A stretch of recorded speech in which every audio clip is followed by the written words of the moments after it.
Majalah Perdamaian. Ketika menurut perhitungan saya, dia berusia 35 tahun, Muhammad pastinya menyaksikan dengan ngeri pecahnya Perang Dunia Dahsyat yang belum pernah terjadi sebelumnya pada tahun 603, yang selama 2,5 dasawarsa menghancurkan dua kekaisaran dan mengantarkan tatanan dunia baru. Pasukan Iran Sasaniyah setelah berbaris menuju kekaisaran Romawi, menjarah dan terkadang membakar seluruh kota, membantai ribuan dan memulangkan puluhan ribu pengrajin berharga ke ibu kota mereka, Ctesiphon.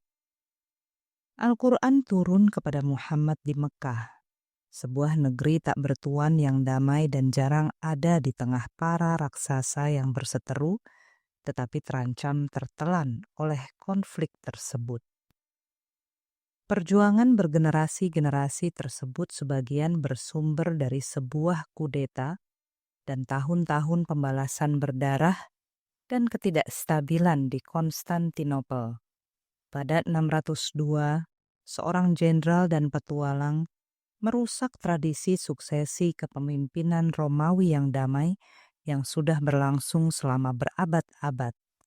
Terdorong oleh unit pasukan yang bertempur di Balkan, yang telah mengalami tunggakan gaji yang sangat besar karena pemerintah kekurangan uang tunai untuk membayar mereka, seorang jenderal Phocas menggulingkan Kaisar Maurikios yang sudah lanjut usia. Prajuritnya menangkap dan tanpa belas kasihan membunuh dirinya, keluarganya, dan beberapa pengikutnya. Kaisar Iran Khosrow II menganggap pembunuhan teman lamanya ini sebagai pernyataan perang terhadap Iran, dan dia segera meluncurkan sebuah invasi ke wilayah Romawi. Pada 604, pasukan Khosrow telah mengambil alih daerah di Mesopotamia Utara. Kemudian pasukannya menderu seperti banjir sungai musim dingin ke Asia Kecil, jantung dari dunia Phocas. Konflik yang dihasilkan menyebabkan runtuhnya tatanan Timur Dekat yang telah mengatur kehidupan di wilayah itu selama setengah milenium, yang memungkinkan kelancaran perdagangan Muhammad. Sementara orang-orang Iran sering menantang kekuasaan saingan mereka di Timur Dekat. Secara keseluruhan, para penerus Kaisar Trojan memerintah pada 98 sampai 117 Masehi, yang di bawahnya wilayah itu pertama kali ditaklukkan, dapat diharapkan akan memerintah dan memajaki daerah ini dan menyediakan birokrasi dan infrastruktur ekonomi. Rusaknya keseimbangan secara tiba-tiba ini mengejutkan orang-orang pada zaman itu dan memicu banyak spekulasi apokaliptik. Para penulis Romawi di Konstantinopel menggunakan rujukan Alkitabiah, menyebut penyerbuan bangsa Iran tersebut sebagai Kasdim, menyamakan mereka dengan kekaisaran di Mesopotamia hampir 1 milenium sebelumnya, yang mengukuhkan hegemoni atas tanah suci. Orang Yahudi yang sering merasa lebih baik diperlakukan di bawah pemerintahan Sasaniyah daripada oleh Kaisar Romawi, menulis puisi religius yang menyebutkan bagian lain dari Alkitab yang mengantisipasi kekalahan Edom, kekaisaran Romawi, di tangan Asyur. Pergerakan maju sebuah pasukan invasi besar tersebut mengkhawatirkan orang-orang Suriah, yang dengannya Muhammad melakukan perdagangan dan menimbulkan pertanyaan baginya tentang masa depan Hijaz yang rentan terhadap pengambil alihan Iran. Seperti yang diceritakan oleh para penulis sejarah Romawi, Kaisar Phocas yang kasar mengalami kesulitan meyakinkan rakyatnya tentang legitimasinya, dan cara pemerintahannya yang kasar bahkan mengasingkan anggota keluarganya sendiri. Priskos, menantunya, dan Count dari Excubitor, pengawal kekaisaran, secara diam-diam menulis surat kepada gubernur Afrika Romawi yang disegani, Heraklius Tua. Dia mendesaknya agar kembali dari Kartago menuju ibu kota dan melakukan kudeta. Sebaliknya, pada tahun 608, sang gubernur mengirim putranya yang berusia 35 tahun, Heraklius Muda, bersama sebuah armada dan pasukan Amazik dari Afrika Utara untuk mengambil alih kekuasaan. Sepupu Heraklius, Niketas sang bangsawan, menyerbu melalui darat dan selama 2 tahun berikutnya mengamankan Mesir dan Timur Dekat, sebagian karena penduduknya bangkit melawan Pokas yang tidak populer. Kafilah musim panas Mekah pastinya terganggu oleh kampanye Niketas, sang bangsawan untuk mengambil alih Suriah dari pasukan darat Pokas pada tahun 610. Setelah itu, Muhammad pastinya mengirim utusan-utusan untuk mengupayakan hubungan baik dengan otoritas kekaisaran baru dalam persiapan untuk melanjutkan perdagangannya.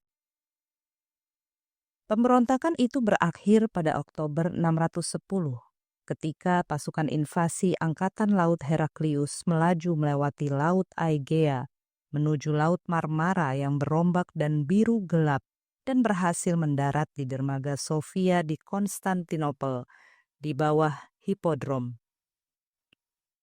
Salah seorang musuh Pokas menangkapnya dan membawanya ke hadapan kaisar baru yang masih menunggang kudanya di tengah kavaleri Libianya. Heraklius mengecam perebut kekuasaan itu atas pemberontakannya. Seorang penulis sejarah pada zaman itu menyatakan tentang Pokas. Dan lengan kanannya dicopot dari bahunya, begitu pula kepalanya. Tangannya ditusuk sebilah pedang, dan setelah itu diarak di sepanjang mes, jalan raya, mulai dari forum.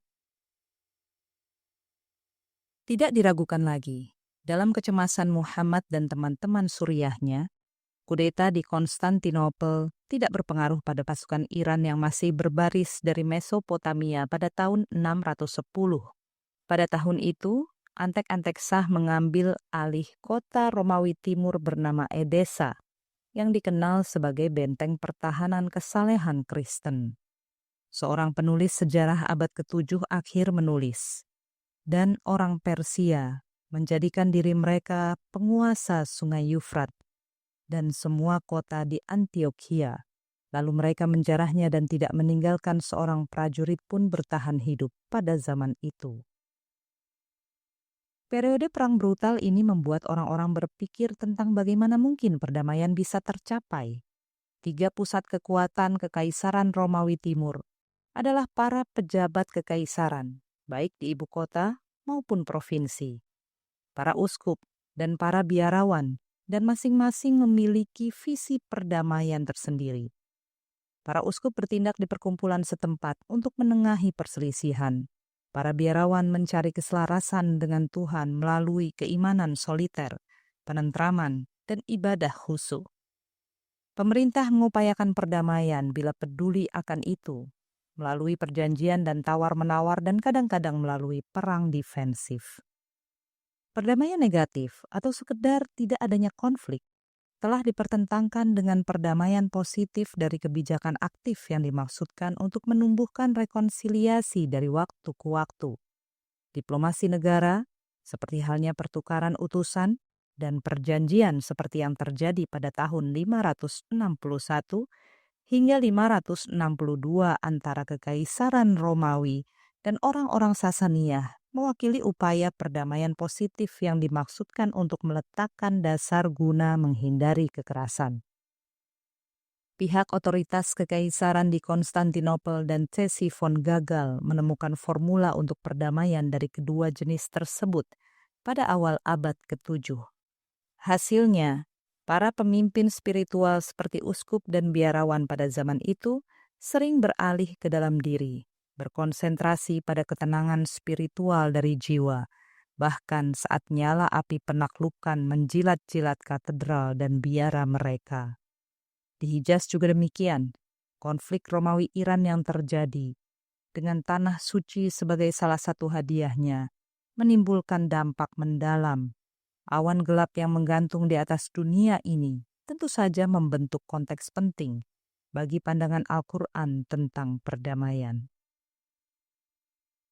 Puluhan tahun setelah kematiannya, istri ketiga Muhammad, Aisyah binti Abu Bakar, yang tinggal di rumah dari batu koralnya di Madinah, menjadi seorang janda terhormat berambut perak. Dia mengadakan pertemuan rutin di mana dia meriwayatkan untuk keponakannya, Urwah bin Az-Zubair, sekitar 645 hingga 715. Dan yang lain dari generasi berikutnya, kisah-kisah yang dia dengar pada masa mudanya tentang apa yang telah terjadi di Mekah pada tahun 610. Dia menceritakan bahwa pada malam hari Muhammad semakin terganggu oleh mimpi-mimpi yang mengilhami. Awal dari wahyu kepada utusan Allah adalah dalam bentuk mimpi yang soleh saat dia sedang tertidur. Setiap kali dia melihat sebuah penglihatan, hal itu datang seperti fajar. Aisyah mengatakan dia mendengar sebuah cerita singkat dari seorang sahabat awal Nabi yang bertanya kepadanya seperti apa pengalaman menghadapi keilahian itu. Dia memberitahu Aisyah bahwa Nabi menjawab, "Kadang-kadang hal itu datang seperti lonceng yang berdentang, dan itu yang paling sulit bagiku. Kemudian ia meninggalkanku, dan aku sadar akan apa yang ia katakan. Dan kadang-kadang tampak bagiku sebagai malaikat dalam sosok seorang pria dan berbicara kepadaku. Kemudian aku sadar akan apa yang ia katakan." Aisyah menegaskan, "Aku melihatnya ketika wahyu turun kepadanya pada hari yang sangat dingin. Dan ketika hal itu meninggalkannya, keringat bercucuran dari alisnya." Selama pengasingan diri tahunan sebulan penuh ke gua basal hitam di Hiro, Muhammad melihat sosok makhluk gaib. Kali pertama Muhammad melihat malaikat, kata Aisyah, sosok itu memerintahkan kepada Muhammad, "Bacalah." Dia menjawab, "Aku tidak bisa membaca." Malaikat itu meraih dan meremas Muhammad, sampai dia nyaris tidak tahan, lalu melepaskannya dan menyampaikan permintaan yang sama. Muhammad kembali berkata, "Aku tidak bisa membaca." Malaikat itu memeluknya dengan kasar untuk ketiga kalinya, lalu menyampaikan dari Tuhan kata-kata berikut ini, "Bacalah dengan menyebut nama Tuhanmu yang menciptakan. Dia telah menciptakan manusia dari segumpal darah. Bacalah, dan Tuhanmulah yang maha mulia, yang mengajar manusia dengan pena. Dia mengajarkan manusia apa yang tidak diketahuinya." Muhammad, kata Aisyah, pulang ke rumah sambil ketakutan karena pertemuan dengan utusan ilahi tersebut. Ketika dia melihat istrinya, Khadijah, dia memohon kepadanya, "Selimuti aku, selimuti aku." Khadijah meletakkan selimut di atasnya, dan Muhammad berbaring di sana sampai ketakutannya mereda. Dia mengatakan kepada istrinya apa yang telah terjadi dan berkata, "Aku takut dengan diriku sendiri." Khadijah berusaha meyakinkannya, "Allah tidak akan pernah mempermalukanmu." Sudah lama diakui bahwa riwayat interaksi antara malaikat dan Muhammad berpola pada Yesaya 29 ayat 11-12. Yesaya berkata, "Maka bagimu penglihatan dari semuanya itu, seperti isi sebuah kitab yang tersegel.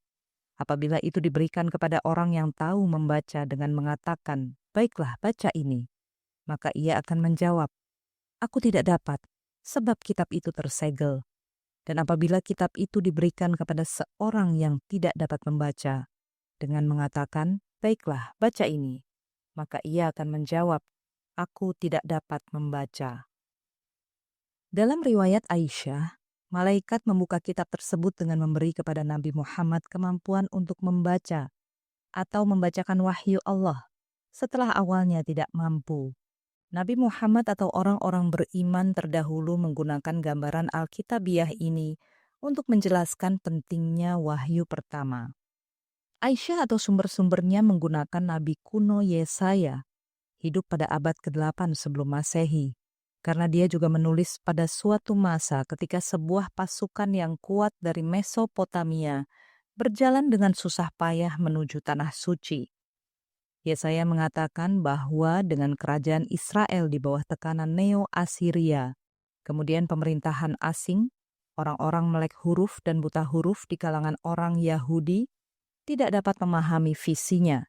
kitab tersebut tersegel karena pendudukan dan kerja sama asing. Bahwa Nabi Muhammad atau sahabat-sahabatnya mengutip ayat-ayat ini untuk menjelaskan pencerahannya sendiri, menyiratkan bahwa orang-orang sezamannya juga buta dan tuli secara spiritual di hadapan serangan dari timur. Telah ditunjukkan bahwa memerintahkan orang buta huruf untuk membaca atau orang melek huruf untuk membaca kitab yang disegel adalah hal yang paradoks. Enigma tersebut dimaksudkan untuk mengeluarkan pendengar dari masa sekarang dan mengarahkan pada hari yang akan datang, di mana penyembahan berhala akan berakhir atau perang akan dihapuskan. Yesaya 2 ayat 4. Atau negara-negara yang bermusuhan akan dikalahkan. Sebuah kritik terhadap kerajaan-kerajaan besar juga tersirat. Dalam kitab Yunani atau Septuaginta, pasal itu berakhir, Yesaya 29 ayat 24, dengan menjanjikan, dan orang-orang yang bersungut-sungut akan menerima pengajaran. Ucapan khas pengikut Muhammad, salam sejahtera bagimu, dengan demikian memiliki nada mesianis. Roh malaikat membalikan kegelapan pada zaman yang dijelaskan dalam Yesaya 29 dan mengulurkan harapan untuk zaman baru, melalui pembukaan kitab suci kepada orang tuli dan kemenangan setelahnya bagi yang tertindas. Kitab Yesaya dan kitab Daniel memiliki hubungan kekerabatan satu sama lain. Keduanya membicarakan tentang penglihatan, dan keduanya mengandung hanya 2 bagian dalam Alkitab yang menyebutkan buku-buku profetik yang disegel. Daniel 12 ayat 4-9. Keduanya mengkritik kerajaan besar pada zaman mereka. Dan keduanya menarik bagi para penulis Kristen sebagai telah menubuatkan kebangkitan Yesus pada zaman Kekaisaran Romawi. Karena itu tidak mengherankan jika narasi Aisyah juga tampaknya memparafrasekan kitab Daniel saat diriwayatkan bahwa Nabi Muhammad takut akan dirinya sendiri. Daniel 7 ayat 15 berkata, "Maka aku, Daniel, terharu karena hal itu, dan penglihatan-penglihatan yang kulihat itu menggelisahkan aku." Pada akhir Daniel 8, sang nabi dikatakan bahwa ke tempat tidurnya seolah-olah sakit.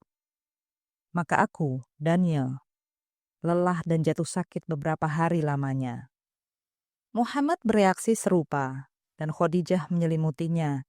Namun seiring dengan kesukaran, disebutkan bahwa pada akhirnya pengalaman wahyu menimbulkan kedamaian batin. Misalnya Daniel 10, 16-19. Di Mekah, setelah turun wahyu pertama, Khadijah membawa suaminya ke sepupunya yang sudah tua renta, Warokoh, putra Naufal, yang telah berpindah agama Kristen dan telah belajar cara membaca Injil dalam bahasa aslinya. Muhammad menggambarkan pengalamannya kepada kerabat istrinya itu. Warokoh berkata, "Ini adalah hukum, nomos, yang diturunkan kepada Musa." Kata-kata yang dinisbahkan kepada Warokoh tentang sifat nubuat tersebut mungkin saja dimaksudkan untuk menggemakan surat Paulus kepada orang-orang Galatia 3 ayat 19 yang membicarakan tentang hukum yang diberikan kepada Musa melalui sesosok malaikat. Kata Yunani, nomos, dalam bahasa Kristen juga dapat bermakna perintah moral yang diberikan oleh Kristus, terutama perintah untuk mengasihi sesama, dan dalam beberapa bentuk tradisi, Warokoh mengenali utusan baru tersebut sebagai Yesus dari bangsanya sendiri yang membawa sebuah ajaran. Kisah-kisah tentang pengalaman wahyu Muhammad ini pastinya menandainya bagi khalayak pada hari itu sebagai orang yang jelas-jelas suci. Biografi penganut Kristen, Santo Sabas yang disucikan, seorang biarawan Suriah yang mendirikan beberapa biara di luar Yerusalem pada akhir 400-an, mengandung banyak simbol yang sama. Muhammad bertemu orang-orang seperti itu dalam perjalanannya ke utara, meskipun mungkin hanya beberapa orang yang benar-benar soleh. Konon, Sabas sedang berdoa sampai larut malam di padang pasir ketika sesosok malaikat menampakkan diri kepadanya dalam jubah yang menakjubkan. Malaikat tersebut menuntunnya ke sebuah gua yang ditinggikan di sisi timur ngarai dan memerintahkannya untuk tinggal di sana. Orang-orang Baduy Arab yang mengunjunginya, yang mengagumi cara hidupnya yang tidak mementingkan diri sendiri, harus diangkat dengan tali.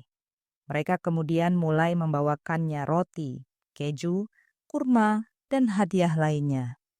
Saat dia berumur 45 tahun, setelah bertahun-tahun bergulat dengan iblis, dia mulai mencurahkan upayanya untuk mengumpulkan pengikut dan terlibat dalam penciptaan perdamaian yang positif, mendesak agar menempa pedang-pedang menjadi mata bajak. Yesaya 2 ayat 4. Secara ajaib, seekor keledai liar menemukan sebuah mata air di dekat guanya. Dari situ para pengunjung dapat minum. Para biarawan suriah seperti itu digambarkan, tidak selalu akurat, sebagai mediator perselisihan dan pembangun kerukunan di antara petani dan orang-orang Baduy. Para biarawan yang lebih surgawi berkonsentrasi pada kedamaian spiritual batin, berusaha mengatasi pusaran emosi.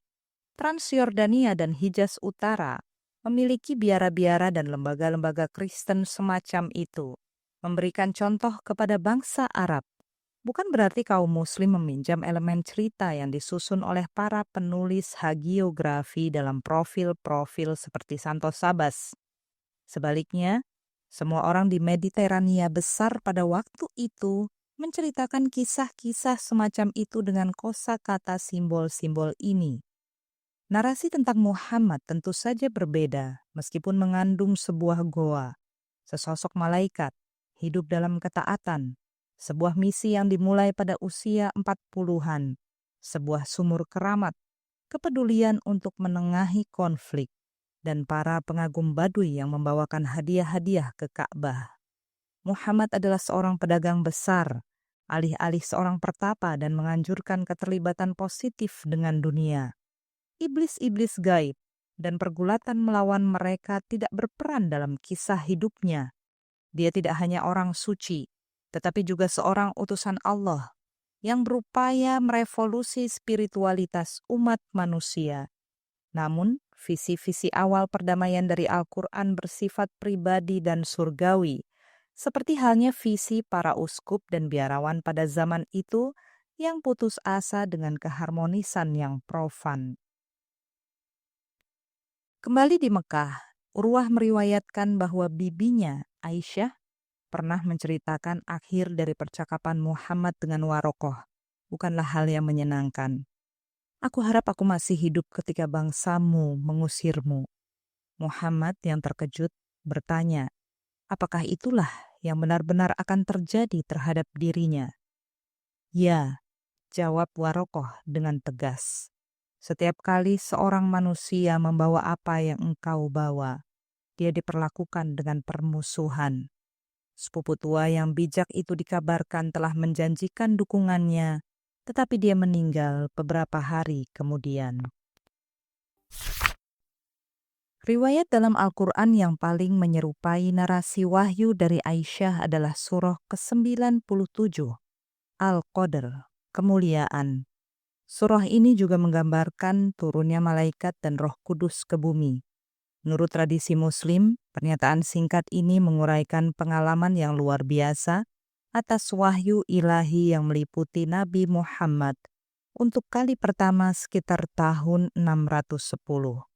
Dinyatakan, dengan menyebut nama Allah yang Maha Pengasih, lagi Maha Penyayang. Sesungguhnya kami telah menurunkannya, Al-Quran, pada malam kemuliaan. Dan tahukah kamu apakah malam kemuliaan itu? Malam kemuliaan itu lebih baik dari 1000 bulan.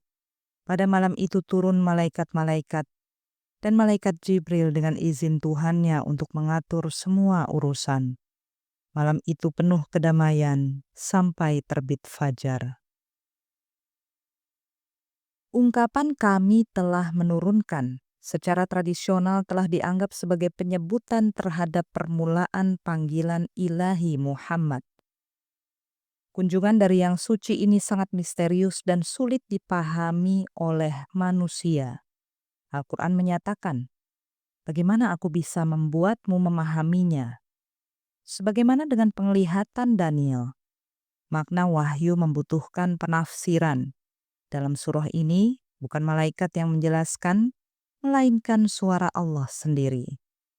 Malam yang berharga ketika wahyu pertama kali diturunkan, ditegaskan, nilainya melampaui 1000 bulan. Al-Quran kemudian menjelaskan turunnya daya gaib ini sebagai munculnya para malaikat dan malaikat Jibril.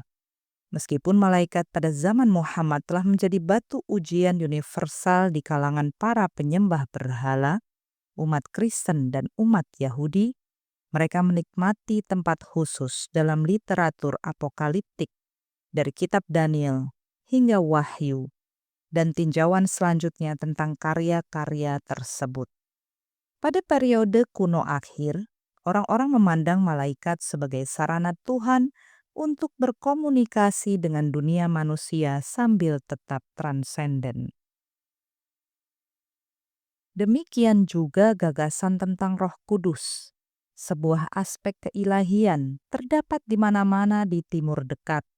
Selain itu, banyak penulis kuno menegaskan sebuah hubungan antara Roh Kudus dan perdamaian. Paulus menulis dalam Galatia 5 ayat 22, "Tetapi buah roh ialah kasih, sukacita, damai sejahtera, kesabaran, kemurahan, kebaikan, kesetiaan." Kemudian bersama para malaikat ini, Roh Kudus adalah kehadiran misterius yang dikirim oleh Tuhan ke dunia sementara untuk menganjurkan kebaikan dan harmoni. Ayat terakhir dari surah Al-Qadr ini muncul sebagai kejutan. Ayat ini menggunakan apa yang datang sebelumnya, tetapi tiba-tiba mengambil putaran yang baru dan tak terduga. Malam itu penuh kedamaian sampai terbit fajar. Dalam kalimat ini, apa tepatnya yang disamakan dengan perdamaian? Dalam bahasa Arab, kata ganti itu bersifat feminin. Dan satu-satunya referensi dalam surah pendek ini yang masuk akal adalah malam, yang merupakan kata benda feminin. Kita dapat memahami ayat ini hendak mengatakan, dan malam kemuliaan ini merupakan kedamaian sampai terbit fajar. Malam kemudian melambangkan peralihan pertama wahyu ke dalam dunia biasa, dan oleh karena itu merupakan bagian yang mewakili keseluruhan. Jika malam ini merupakan kedamaian, demikian juga wahyu, yaitu Al-Quran itu sendiri. Sentimen di sini mengingatkan pada Roma 14 ayat 17. Sebab kerajaan Allah bukan soal makanan dan minuman, melainkan soal kebenaran, damai sejahtera, dan sukacita oleh Roh Kudus. Orang-orang pada zaman ini memandang malaikat sebagai pembawa kedamaian spiritual. Uskup Agung John Chrysostom 349-407 berkhotbah di Konstantinopel pada tahun 399 bahwa setiap orang memiliki sosok malaikat. Kesadaran itu, katanya, seharusnya membuat umat beriman bersikap sopan, seolah-olah mereka berjalan-jalan ditemani oleh seorang guru. Keyakinan ini menjelaskan litani yang dibacakan oleh mereka, disebut katekumen, yang ingin berpindah agama Kristen dan menerima perintah dalam masa persiapan untuk pembaptisan mereka. John Chrysostom menjelaskan, karenanya kami menanyakan kepada mereka tentang malaikat kedamaian, mengajari mereka untuk mencari apa yang merupakan ikatan dari semua hal yang baik, kedamaian, agar mereka dapat dibebaskan dari semua pertempuran, semua perang, semua penghasutan. Diriwayatkan, wahyu tersebut kemudian berhenti untuk sementara waktu, membuat Nabi Muhammad mengalami ketakutan dan kecemasan. Setelah beberapa bulan, pada 610, Nabi Muhammad kembali mendengar suara ilahi yang meyakinkannya bahwa Allah tidak meninggalkannya. Tradisi menyatakan bahwa dia pada awalnya merahasiakan ayat-ayat tersebut dari semua orang, kecuali lingkaran anggota keluarga dan teman dekat yang membagikannya dengan suara lirih kepada teman-teman dekat yang bisa dipercaya. Orang pertama yang percaya kepada Nabi Muhammad dan ayat-ayatnya adalah istrinya yang jujur dan cerdas, Khadijah. Yang kedua adalah sepupunya yang masih remaja, Ali, putra Abu Thalib, yang sudah seperti anak laki-lakinya sendiri sejak dia dan Khadijah membawanya untuk tinggal di rumah mereka, dan dia kemudian menikahi putri mereka, Fatimah. Demikian juga bekas budak dan pengikut Nabi Muhammad SAW, Zaid, seorang Kristen yang ditangkap dari suku Kalb di perbatasan Suriah, menerima keyakinan baru tersebut. Kemudian Nabi Muhammad mengajak sahabat karibnya, pedagang kurus berpipi pucat, Abu Bakar, yang pada gilirannya menyebarkannya kepada lingkaran besar kawan-kawan karibnya. Orang-orang seperti Tolhah bin Ubaidillah, si pemurah, yang akan meninggal di tangan orang-orang penyembah berhala militan. Sa'ad bin Abi Waqqas, calon penakluk Iran yang akan meninggal dunia di Cina sebagai seorang diplomat. Dan Utsman bin Affan, yang akan memerintah sebagian besar dunia lama. Setelah Nabi Muhammad menghabiskan waktu 3 tahun membentuk sebuah masyarakat rahasia di kediaman Khadijah, menurut seorang sejarawan awal, Allah memerintahkan utusannya untuk memberitahukan apa yang telah diwahyukan kepadanya dan untuk mengabarkan kepada orang-orang tentang ajarannya dan untuk menyeru kepada mereka agar mengikutinya. Bahkan, khotbah tersebut tidak menimbulkan kegemparan besar di Mekah, di mana tidak ada yang bisa mengunjungi Ka'bah untuk beribadah tanpa melewati lautan peramal, orang bijak, dan monoteis otodidak yang berkhotbah dari atas permadani mereka di alun-alun. Murid Urwah, Muhammad bin Shihab al-Zuhri, wafat kira-kira 741, diduga pernah mengatakan bahwa pada periode awal dakwah kenabian, sekitar tahun 613, anak-anak muda, laki-laki dewasa, dan kalangan rendahan yang menginginkan menyambut Allah, sehingga jumlah orang-orang beriman berlipat ganda. Orang-orang kafir Quraisy tidak bangkit melakukan penolakan atas apa yang dia sampaikan. Dan ketika dia melewati mereka saat mereka sedang duduk-duduk dan mengobrol, mereka akan menunjuk ke arahnya dan berkata, anak laki-laki dari kabilah Abdul Muthalib itu berbicara dari surga. Ajaran Muhammad meredakan dahaga yang meluas akan gagasan agama baru di Arabia Barat. Penulis sejarah Muslim belakangan berpendapat bahwa Nabi tidak sendirian dalam pencariannya terhadap sebuah alternatif spiritualitas penyembahan berhala orang-orang Mekah. Mereka mengatakan bahwa banyak orang Hijaz pada zaman itu menjadi penganut monoteis non-Yahudi, Hanif. Bahkan beberapa penulis Muslim abad pertengahan menegaskan bahwa leluhur Muhammad, Qusay bin Kilab, wafat tahun 480, yang datang dari Suriah untuk mengukuhkan kendali Quraisy atas tempat suci untuk Ibrahim di Mekah yang dibangunnya kembali, menolak gagasan banyak Tuhan dan mendukung bentuk monoteisme. Para sejarawan belakangan menyatakan bahwa beberapa orang sezaman Muhammad menyadari bahwa orang-orang Mekah yang politeis tidak memahami agama Nabi Ibrahim. Mereka menyimpulkan bahwa batu hitam di Ka'bah yang mereka kelilingi tidak bisa membahayakan atau menguntungkan siapapun dan tidak bisa melihat atau mendengar.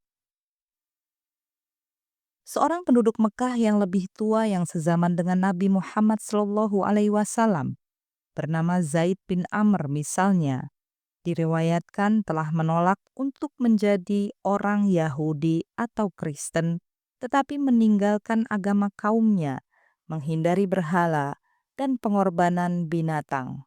Dia mengatakan, "Aku menyembah Tuhan Ibrahim." Dia mengunjungi Damaskus menyatakan bahwa beberapa gagasannya sampai ke Mekah melalui sebuah kelompok agama yang aktif di sana. Beberapa pencari lain yang menganut monoteisme non-Yahudi semacam itu akhirnya masuk agama Kristen.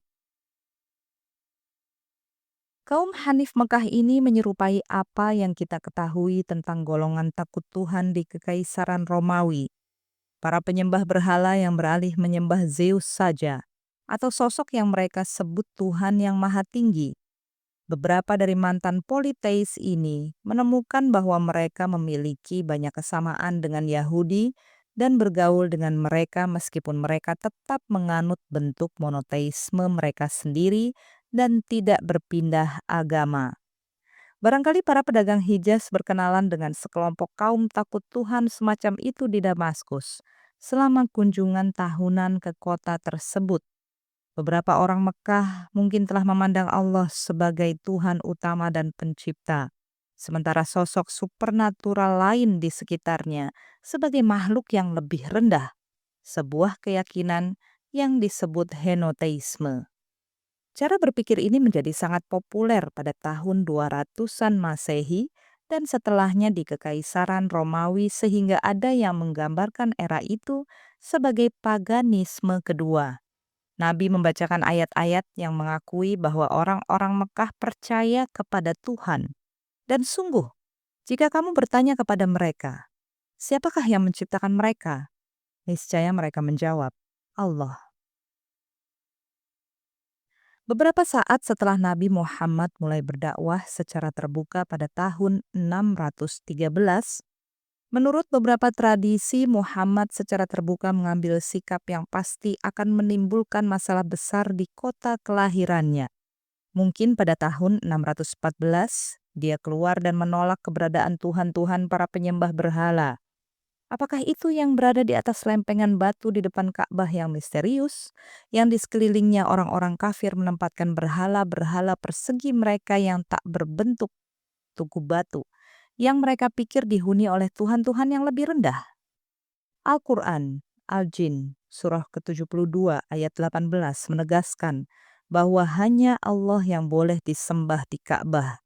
Surah awal dalam Al-Quran, Al-Ikhlas 112 ayat 1-4 melambangkan pesan yang Muhammad ajarkan kepada orang-orang Mekah tentang keilahian pada sekitar 4 tahun setelah misinya. Katakanlah Muhammad, dialah Allah yang Maha Esa. Allah tempat meminta segala sesuatu. Dia tidak beranak dan tidak pula diperanakan, dan tidak ada sesuatu yang setara dengan dia. Mutiara yang berkilauan ini adalah pernyataan monoteisme paling sederhana dan paling indah di dunia agama. Perhatikan dalam menolak bahwa Allah dilahirkan atau melahirkan, surah Al-Ikhlas menyatakan bahwa yang Maha Tinggi tidak memiliki gender dan bukan sesosok ayah. Beberapa cendekiawan telah memandang surah ini menggemakan tema-tema Alkitabiah, tetapi penggambarannya tentang Allah sebagai tidak beranak dan tempat meminta segala sesuatu, menurut saya lebih filosofis daripada Alkitab dan terkesan neoplatonis. Semakin banyak orang Mekah yang picik bereaksi dengan marah. Sebagian karena Nabi Muhammad telah menyinggung tradisionalisme mereka. Sebagian lagi karena mungkin saja mereka takut bahwa dalam menganut satu Tuhan dan bicara tentang Musa dan Yesus, dia sedang mengkhotbahkan suatu bentuk kekristenan yang disejajarkan dengan kekaisaran Romawi, dan bahwa dengan mengambil sikap ini, dia akan membuat marah para kaki tangan Khosrow II yang dengannya perdagangan mereka ke selatan dan timur memberi mereka ikatan. Garnisun Sasaniyah yang penuh dengan prajurit Zoroaster mengawasi Mekah dari Yaman saat mereka menunggu perintah untuk memperluas perbatasan paling barat Iran di utara. Para penyembah berkumpul pada waktu fajar di depan Ka'bah saat langit abu-abu cerah menjadi kekuningan di atas perbukitan lava yang menakutkan. Mereka mengelilingi tablet-tablet batu yang tidak dapat dipahami dari Tuhan-Tuhan purba mereka, bernyanyi, "Kami siap melayanimu. Semoga pelanggaran kami tidak dihukum. Tuntunlah kami menuju cahaya penuntun yang paling terang, dan semoga kami menikmati umur panjang." Pada satu kesempatan seperti itu, Nabi Muhammad datang untuk menghormati Tuhan yang Esa, penguasa tempat suci, mengabaikan berhala-berhala tak bernyawa yang didirikan di sekelilingnya dan gumaman para pemuja setia mereka. Dia berdiri di bagian selatan Ka'bah, menghadapnya dan Yerusalem di utara. Kehadiran dan sikapnya membuat marah orang-orang penyembah berhala. Urwah bin Az-Zubair meriwayatkan, mereka melompat ke arahnya, mengeroyoknya dan mengelilinginya, dan mengatakan, "Apakah kamu orang yang mengatakan ini dan itu, mengecam Tuhan-Tuhan kami dan agama kami?" Sang utusan itu berkata, "Ya, akulah yang mengatakan seperti itu." Dan aku melihat salah satu dari mereka mencengkram jubahnya. Lalu Abu Bakar yang jujur berdiri di depan mereka, terisak dan berkata, "Apakah kalian akan membunuh seseorang karena mengatakan Allah adalah Tuhanku?" Dikisahkan bahwa Urwah mendengar riwayat ini dari orang beriman awal, Amru bin As, wafat 664. Setelah menanyakan kepadanya tentang bagaimana orang-orang Quraisy dalam periode ini memperlakukan Nabi. Dia berkata, "Lalu mereka meninggalkannya. Itulah hal terburuk yang pernah aku lihat orang Quraisy lakukan kepadanya." Kisah ini menyiratkan bahwa orang-orang beriman dan orang-orang Mekah sama-sama menerima Allah, meskipun yang terakhir melihatnya sebagai bagian dari keluarga keilahian, dan bahwa Abu Bakar terbukti berhasil menenangkan mereka dengan menunjukkan kesamaan ini. Kejadian seperti ini dapat dirujuk dalam Al-Quran Surah Al-Jin 72 ayat 18-19. Dan sesungguhnya masjid-masjid itu adalah untuk Allah. Maka janganlah kamu menyembah apapun di dalamnya selain Allah. Dan sesungguhnya ketika hamba Allah, Muhammad, berdiri menyembahnya, melaksanakan sholat, mereka, jin-jin itu, berdesakan mengerumuninya.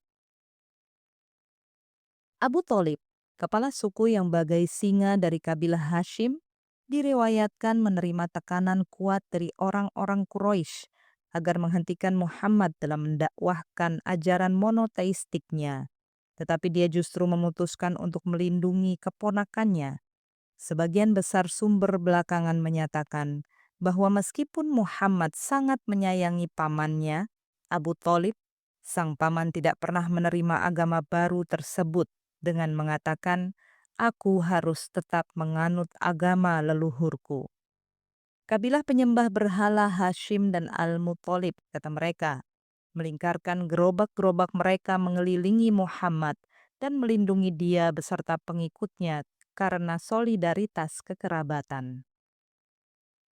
Bagaimana mungkin orang-orang beriman menerima perlindungan dari para penyembah berhala dan terus bergaul dengan mereka?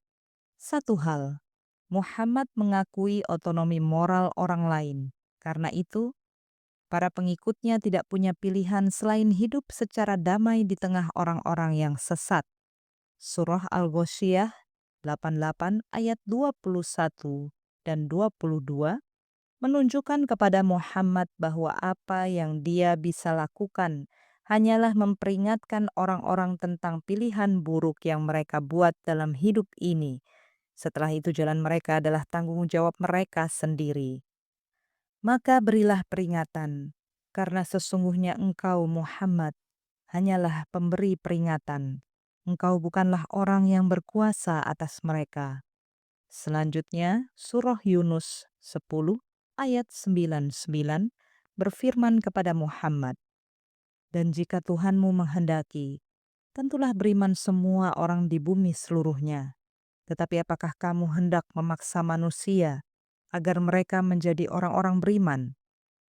Al-Quran tidak menghendaki pemaksaan hati nurani.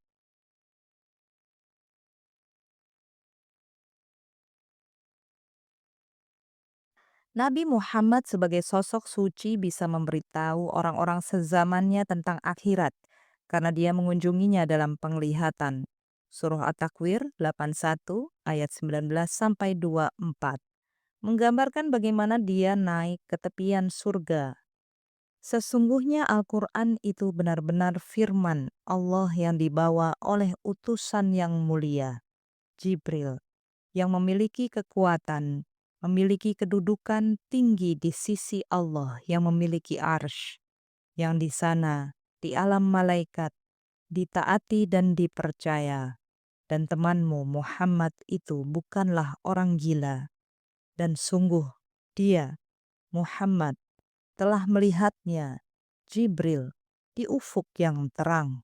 Dan dia, Muhammad, bukanlah seorang yang kikir, enggan untuk menerangkan yang goib. Ayat-ayat ini tidak memberikan keterangan tentang arsy, singgasana Allah, dan menggambarkan malaikat hanya sebagai makhluk yang memiliki kekuatan. Ayat ini menggunakan ufuk atau cakrawala sebagai simbolis di sini untuk membatasi antara alam surgawi dan ranah duniawi. Ayat penglihatan ketiga, An-Najm 53 ayat 1-18 menyatakan tentang nabi yang mengalami pengalaman meraga sukma, di mana dia merasa seolah-olah naik ke ufuk yang tinggi yang ditandai dengan Sidratul Muntaha. Sesosok malaikat mendekatinya. Surah ini menyatakan bahwa makhluk itu mendekat sehingga jaraknya sekitar 2 busur panah. Kemudian menyampaikan wahyu kepada sang nabi. Sosok itu mendekat lagi ke batas antara dunia di bawah sini dan dunia di luar sana. Lalu Muhammad melihat sebagian tanda-tanda kebesaran Tuhannya yang paling besar. Dalam penglihatan ini, Nabi tidak benar-benar memasuki alam surgawi. Di tepian tersebut, dia bisa melihat jelas sosok ilahi tersebut, hanya karena sosok tersebut mendekatinya ke alam material yang kasar. Berbeda dengan beberapa kenaikan kenabian apokrif yang beredar pada akhir zaman kuno di kalangan orang-orang Yahudi dan Kristen, Nabi Muhammad tidak melewati penanda batas antara dunia ini dan dunia surgawi. Tidak pula dia menjadi sosok malaikat. Al-Quran menarik batas yang tegas antara yang ilahi dan yang lain, dan Nabi tetap menjadi manusia yang rendah hati. Istimewa selain hanya karena wawasan yang disampaikan kepadanya melalui wahyu. Visi kenaikan awal ini bersifat gaib. Tidak seperti kiamat historis dalam karya-karya seperti Kitab Daniel, dengan ramalannya tentang perkembangan politik. Saat dia berjalan bersama sahabat-sahabatnya melalui lorong-lorong berdebu Mekah, yang di atasnya menjulang bukit-bukit hitam bergerigi yang tak menyenangkan, Nabi Muhammad dengan segera mendakwahkan kepada semua orang bahwa dunia sedang menghadapi musibah saat hari kebangkitan kian mendekat. At-Takwir 81 ayat 1-11 memperingatkan bahwa matahari akan digulung, bintang-bintang tiba-tiba berjatuhan dari cakrawala, gunung-gunung dihancurkan, binatang liar dikumpulkan, lautan membengkak melampaui pantainya, dan bergemuruh marah ke pedalaman, dan lapisan virus dari lengkung langit dilenyapkan.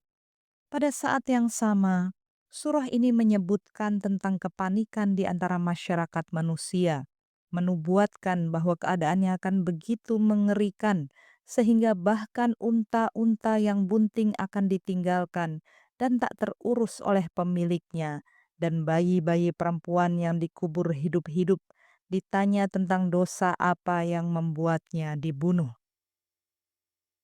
Al-Quran menyatakan bahwa bangsa Arab pada masanya, seperti bangsa Athena kuno dan banyak bangsa lainnya, melakukan pembunuhan bayi perempuan sebagai langkah pengendalian populasi pada saat terjadi kelaparan dan mengutuknya sebagai pembunuhan terhadap orang tak berdosa. Muhammad membacakan peringatan bahwa pada hari penghakiman, semua manusia akan dibangkitkan kembali dari bumi tempat mereka dimakamkan dan akan menghadapi keputusan. ilahi. Orang-orang jahat akan dirantai dan dimasukkan ke dalam siksaan neraka, dibakar, ditusuk, dan dididihkan selama-lamanya atau selama yang Tuhan kehendaki. Orang-orang baik akan dimasukkan ke dalam taman kesenangan yang indah. Di sana mereka akan terus-menerus menikmati kesenangannya. Al-Quran kemudian menggambarkan surga secara detail, menggunakan citra yang digunakan dalam tradisi sastra Timur Dekat, berupa istana kerajaan dan lahan-lahannya yang subur. Menjadi jelas bahwa salah satu alasan turunnya malaikat dan wahyu membuat malam Qadar menjadi waktu yang damai adalah bahwa mereka menghadirkan sebagian kecil surga ke bumi saat kedatangannya. Surah An-Nahl 16 ayat 31 sampai 32 menggambarkan bagaimana orang yang ketika diwafatkan oleh para malaikat dalam keadaan baik akan disambut oleh para malaikat pada saat kedatangan. Mereka, para malaikat, mengatakan kepada mereka, "Damai sejahtera bagimu, masuklah ke dalam surga, karena apa yang telah kamu kerjakan." Mereka yang diberkati akan mendengar gemercik sungai bawah tanah dan akan mendapatkan apapun yang mereka inginkan. Manusia yang dibangkitkan kembali terdiri dari 3 golongan. Golongan orang yang paling dahulu beriman dan golongan kanan akan dimasukkan ke dalam surga. Golongan kiri, yaitu orang-orang yang serakah dan tidak beriman, yang menindas orang miskin dan menyangkal Tuhan yang Maha Esa dan akhirat, akan dimasukkan ke dalam neraka, di mana api yang menghanguskan, air yang mendidih, dan asap hitam yang menyesakkan menunggu mereka. Golongan yang paling dahulu beriman, segolongan besar dari orang-orang yang terdahulu, dan segolongan kecil dari orang-orang yang kemudian, tampaknya terutama pernah hidup pada masa-masa awal, meskipun beberapa merupakan orang sezaman dengan Nabi. Mengingat sebagian besar dari mereka adalah orang-orang terdahulu, mereka pasti dibayangkan sebagai terutama orang-orang suci Kristen, Zoroaster yang soleh, Neoplatonis, dan mistikus Yahudi dari generasi sebelumnya yang menganut tradisi monoteistik umum perennial yang disebut oleh Al-Quran sebagai Islam. Surga Al-Quran secara implisit adalah majelis agama-agama. Orang-orang teladan ini, baik laki-laki maupun perempuan, dari masa lalu akan bersandar di atas singgasana yang bertatahkan emas dan permata, saling berhadapan dan berkomunikasi. Anak-anak muda yang tetap muda melayani mereka dengan berbagai macam buah-buahan di atas piring-piring dan daging burung, serta membawakan mereka piala perak dan cawan kristal tanpa henti dipenuhi dengan anggur yang tidak menyebabkan mabuk. Bidadari-bidadari bermata madam yang perawan selama-lamanya, bagai mutiara dengan penuh perhatian akan melayani mereka sebagai balasan atas perbuatan baik pada masa lalu dan karena suka beramal kepada orang lain. Yang terbaik dari semuanya, di sana mereka tidak mendengar percakapan yang sia-sia maupun yang menimbulkan dosa, tetapi mereka mendengar ucapan salam. Penglihatan tentang surga dengan makanan-makanan lezat, sukacita, dan anggur yang tidak memabukkan, menyerupai penggambaran lain tentang kehidupan akhirat di tempat lain di dunia kuno, tak terkecuali di padang Elysian Yunani. Dalam Alkitab, Yehezkiel menyatakan bahwa permajaan Tuhan dari kehancuran negeri akan menjadikannya seperti Taman Eden. Yehezkiel 36 ayat 35 dan malaikat dalam Yehezkiel 47 ayat 10 sampai 12 mengungkapkan kepada nabi sebuah kehidupan masa depan yang melibatkan ikan air tawar dan pohon buah yang selalu penuh buah. Markus 14 ayat 25 menyatakan Yesus berkata kepada muridnya, "Aku berkata kepadamu, Sesungguhnya aku tidak akan minum lagi hasil pokok anggur sampai pada hari aku meminumnya, yaitu yang baru dalam kerajaan Allah. Surah-surah akhir dari Al-Quran tidak terlalu menekankan kehebohan tentang akhirat, dan penggambarannya terdengar seperti sebuah reuni keluarga. Ar-Rod 13 ayat 23 menyebutkan surga-surga Aden. Mereka masuk ke dalamnya bersama dengan orang yang soleh dari nenek moyangnya, pasangan-pasangannya, dan anak cucunya, sedang para malaikat masuk ke tempat-tempat mereka dari semua pintu. Golongan kanan, kelompok kedua dari orang baik tetapi mungkin bukan orang-orang suci, adalah segolongan besar dari orang-orang yang terdahulu dan segolongan besar pula dari orang-orang yang kemudian. Artinya, ada lebih banyak orang sezaman Nabi dalam kelompok ini. Surah Al-Waqiah 56 ayat 90-91 menjanjikan, dan adapun jika dia termasuk golongan kanan, maka keselamatanlah bagimu, karena kamu dari golongan kanan. Mereka akan berpakaian sutra halus dan brokat eksotis, bagai bangsawan Asia. Benci yang berlama-lama atau dendam di hati mereka kepada orang lain akan dihapuskan, dan mereka semua akan menjadi saudara kandung. Kerukunan begitu penting dalam pandangan Al-Quran tentang akhirat, sehingga ia menamainya dengan surga, menyatakan Allah menyeru manusia ke surga dan menunjuki orang yang dikehendakinya kepada jalan yang lurus, Islam. Pengaitan kedamaian dengan surga juga dilakukan dalam perjanjian baru, dalam Lukas 19 ayat 38, ketika Yesus mendekati Bukit Zaitun setelah memasuki Yerusalem di atas seekor keledai, kerumunan orang diriwayatkan bersorak, "Diberkatilah dia yang datang sebagai Raja dalam nama Tuhan, damai sejahtera di surga, dan kemuliaan di tempat yang maha tinggi." Surah Yasin 36 ayat 53-58 menyatakan bahwa surga memiliki tingkatan-tingkatan dengan kenikmatan yang paling mendasar. Kemudian di atasnya ada sebuah panggung tempat kita berbaring di atas dipan-dipan menghadap pasangan kita, disusul oleh sebuah tempat kita menikmati buah-buahan lezat. Namun, puncak surga ada di tingkat keempat. Ketika suara Allah memanggil, "Salam." Banyak pembaca akan langsung berpikir tentang Paradiso dari Dante Alighieri yang membayangkan surga memiliki 9 tingkat. Al-Quran menempatkan kedamaian, salam, di puncak kenikmatan surga. Gambaran-gambaran ini memiliki tujuan moral. Tempat suci Mekah di bumi secara redup mencerminkan suaka gaib dari dunia berikutnya. Perbuatan golongan terdahulu dan golongan kanan, Al-Quran menyiratkan, mencontohkan perbuatan ideal yang harus menjadi cerminan sebaik mungkin, bahkan di dunia ini.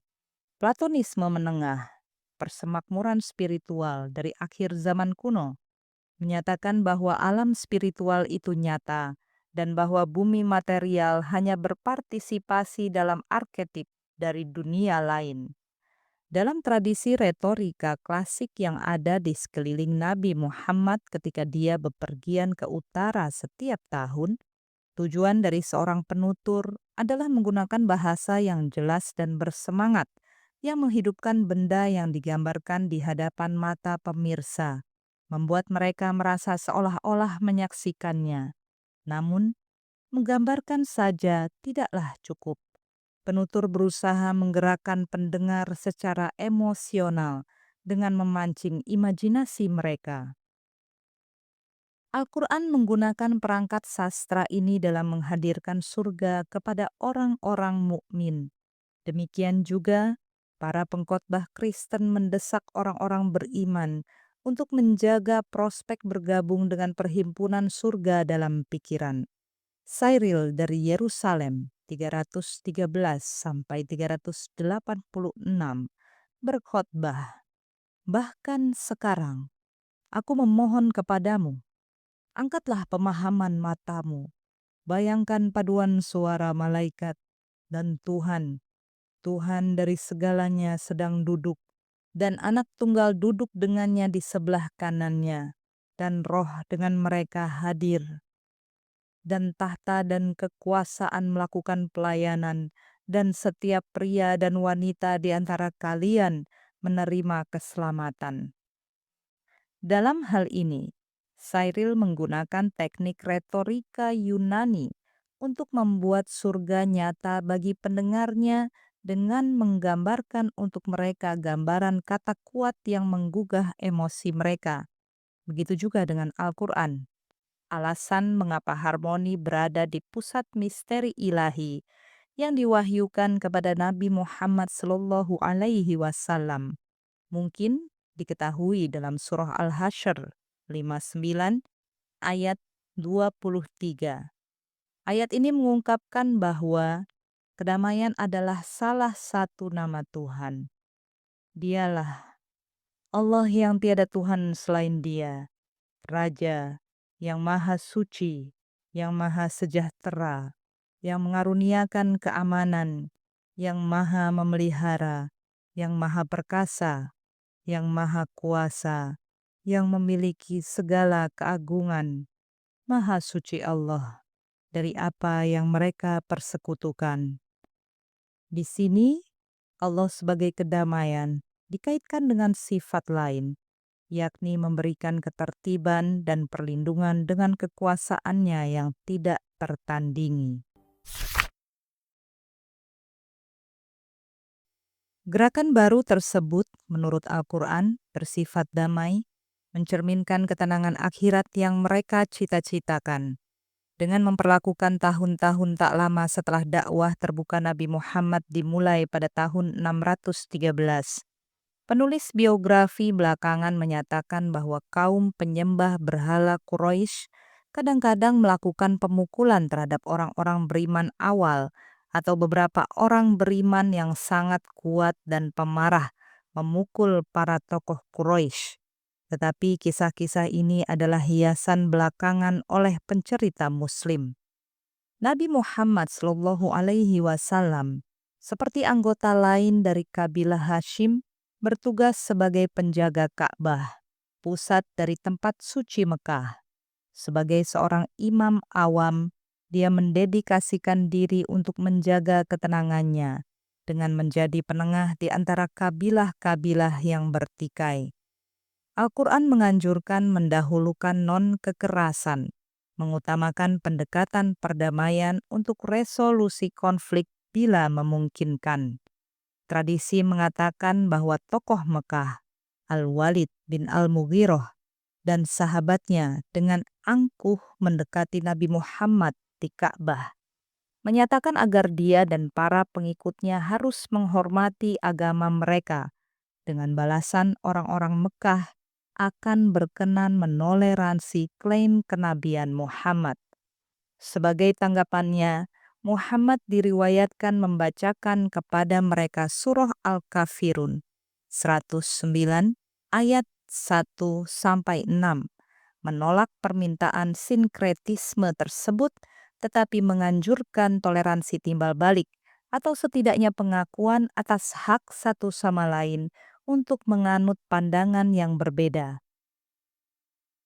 Katakanlah, hai orang-orang kafir, aku tidak akan menyembah apa yang kamu sembah, dan kamu bukan penyembah Tuhan yang aku sembah, dan aku tidak pernah menjadi penyembah apa yang kamu sembah, dan kamu tidak pernah pula menjadi penyembah Tuhan yang aku sembah. Untukmu agamamu, dan untukkulah agamaku. Nabi Muhammad tidak akan tunduk pada banyak Tuhan, bersikukuh bahwa tidak ada Tuhan selain Allah. Sebaliknya, orang-orang Hijaz dan pedesaan Arab memuja banyak Tuhan, di mana Allah hanya merupakan satu di antaranya. Namun, ayat terakhir menawarkan sejenis kompromi yang berbeda, sebuah kompromi sosial sebagai lawan dari kompromi teologis. Mari kita, kata Al-Quran, setuju untuk tidak setuju sepanjang menyangkut interaksi sehari-hari. Al-Quran mengakui hak orang lain untuk membuat pilihan spiritual mereka sendiri. Dalam ayat lain, kitab suci tersebut memuji anggota gerakan Muhammad karena menanggapi omong kosong dan pelecehan permusuhan tersebut dengan mengungkapkan keinginan untuk hidup berdampingan secara damai. Dan apabila mereka mendengar perkataan yang tidak bermanfaat, mereka berpaling darinya, dan mereka berkata, "Bagi kami amal-amal kami, dan bagimu amal-amalmu, kesejahteraan atas dirimu. Kami tidak ingin bergaul dengan orang-orang jahil."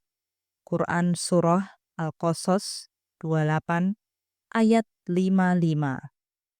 Salam sejahtera untukmu atau semoga Tuhan memberimu kedamaian adalah pemberkatan dan doa ritual kuno di Timur Dekat, bukan sekedar lelucon sederhana. Orang-orang beriman membalas ucapan buruk ini menurut seorang pengamat abad pertengahan dengan kata-kata yang indah. Ayat ini secara langsung mengikat sentimen untukmu agamamu dan untukkulah agamaku dengan hidup berdampingan secara damai. Sikap Nabi Muhammad terhadap toleransi ini tidak unik pada akhir zaman kuno, tetapi itu tidak biasa dalam masa kehidupannya sendiri. Hal itu menyerupai sikap para pemikir Kristen akhir abad ketiga, sebelum mereka menjadi agama kekaisaran. Teolog Arnobius dari Sika, wafat 330, memprotes bahwa penguasa di Roma yang penyembah berhala terkadang memaksa orang-orang Kristen untuk menyembah banyak Tuhan dengan ancaman penyiksaan. Arnobius menulis bahwa Tuhan tidak memaksa para penyembah berhala untuk menerima karunia kekristenan karena akan tidak adil jika memaksa orang-orang untuk membalikan kecenderungan mereka.